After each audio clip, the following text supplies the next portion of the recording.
Supreme court SIR এর hearing নিয়ে 10টি নতুন গাইডলাইন জারি করেছে, যার প্রভাব কিন্তু সরাসরি সাধারণ মানুষের উপর পড়বে।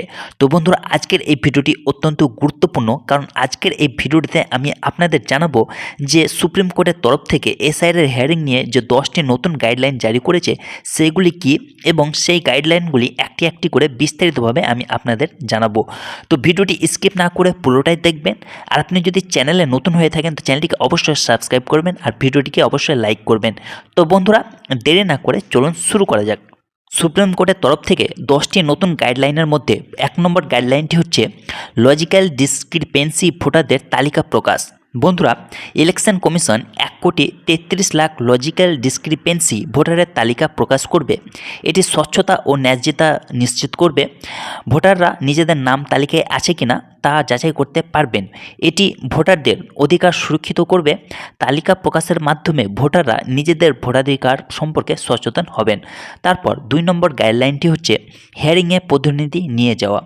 ভোটাররা হিয়ারিং সেন্টারে নিজেদের সাথে একজন বিএলও বা আইনজীবী নিয়ে যেতে পারবেন। এটি ভোটারদের অধিকার সুরক্ষিত করবে। ভোটাররা নিজেদের পক্ষে সঠিকভাবে উপস্থাপন করতে পারবেন। আইনজীবী বা বিএলওর সহায়তায় ভোটাররা নিজেদের সমস্যার সমাধান করতে পারবেন। এটি ভোটারদের জন্য অতিরিক্ত সুবিধা প্রদান করবে। 3 নম্বর নিয়মটি হচ্ছে তালিকা প্রকাশ। লজিক্যাল ডিসক্রিপেন্সি ভোটারদের তালিকা ভিডিও অফিস, পঞ্চায়েত বা ওয়ার্ড অফিসে টাঙাতে হবে। এটি ভোটারদের সহজে জানার সুযোগ দেবে। ভোটাররা নিজেদের এলাকার অফিস থেকে তালিকা দেখতে পারবেন। এটি স্বচ্ছতা নিশ্চিত করবে। তালিকা প্রকাশের মাধ্যমে ভোটাররা নিজেদের ভোটাধিকার সম্পর্কে সচেতন হবেন।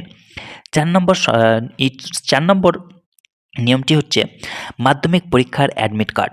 মাধ্যমিক পরীক্ষার অ্যাডমিট কার্ডকে ডেট অফ বার্থ সার্টিফিকেট হিসেবে গ্রহণ করতে হবে। এটি ভোটারদের জন্য অতিরিক্ত সুবিধা প্রদান করবে। ভোটারদের আর আলাদা করে বার্থ সার্টিফিকেট আনতে হবে না। এটি মাধ্যমিক পরীক্ষার অ্যাডমিট কার্ড সহজলভ্য হওয়ায় ভোটারদের জন্য কিন্তু খুবই সুবিধাজনক হবে।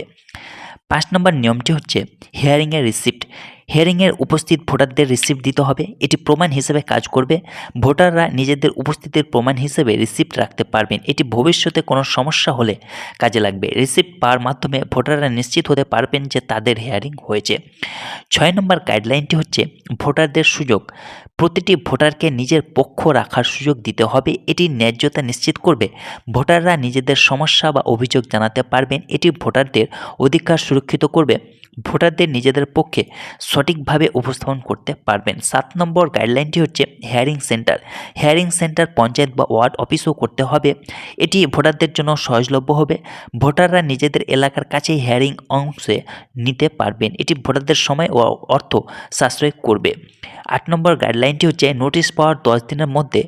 ভোটারদের নোটিশ পাওয়ার 10 দিনের মধ্যেই ডকুমেন্টস জমা দিতে হবে। এটি প্রক্রিয়াকে ত্বরান্বিত করবে। ভোটাররা দ্রুত নিজেদের সমস্যার সমাধান করতে পারবেন। এটি ভোটারদের জন্য সুবিধাজনক। ভোটাররা সময় মতো ডকুমেন্টস জমা দিয়ে নিজেদের ভোটাধিকার সুরক্ষিত করতে পারবেন। 9 নম্বর গাইডলাইনটি হচ্ছে ল অ্যান্ড অর্ডার। রাজ্য সরকারকে হিয়ারিংয়ের সময় ল অ্যান্ড অর্ডার বজায় রাখতে হবে। এটি নিরাপত্তা নিশ্চিত করবে। ভোটাররা নিরাপদে হিয়ারিংয়ে অংশ নিতে পারবেন। এটি ভোটারদের আত্মবিশ্বাস বাড়াবে। 10 নম্বর গাইডলাইনটি হচ্ছে পুলিশের দায়িত্ব।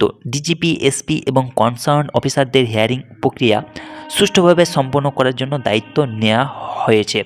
এটি প্রক্রিয়াকে নিরাপদ ও স্বচ্ছ করবে। পুলিশের দায়িত্ব ভোটারদের নিরাপত্তা নিশ্চিত করবে। এটি ভোটারদের আত্মবিশ্বাস বাড়াবে। পুলিশের সহায়তায় হিয়ারিং প্রক্রিয়া সুষ্ঠুভাবে সম্পন্ন হবে। তো বন্ধুরা, এই হচ্ছে 10টি সুপ্রিম কোর্টের তরফ থেকে জারি করা গাইডলাইন। আশা করি ভিডিওটি ভালো লেগেছে। ভিডিওটি ভালো লাগলে ভিডিওটিকে লাইক করবেন, বন্ধুদের মাঝে শেয়ার করবেন আর চ্যানেলটিকে অবশ্যই সাবস্ক্রাইব